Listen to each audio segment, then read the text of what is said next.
Hello class. The third and final lesson for Chapter 1 is about economic models. Economists construct models to investigate the way economic systems work. The economy is all the activity in a nation that affects the production, distribution, and use of goods and services.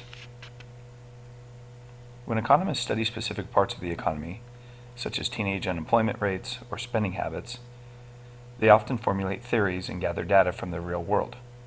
These theories are known as economic models. Theories that economists use in their work based on real-world data.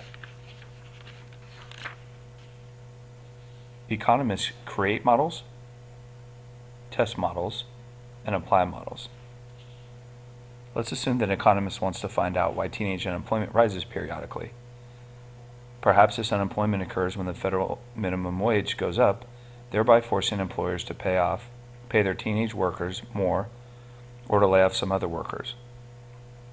Economists can then test this theory or hypothesis to see if it's true.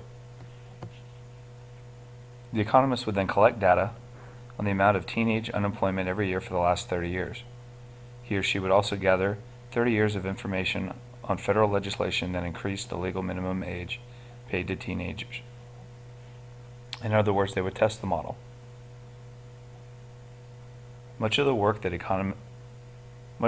economists involves attempts at predicting how people will react in particular situations. And that's how models are applied. Competing economic theories are supported by economists from different schools of thought. Political parties play a heavy influence on economic policies, despite the fact that economists can only predict future trends.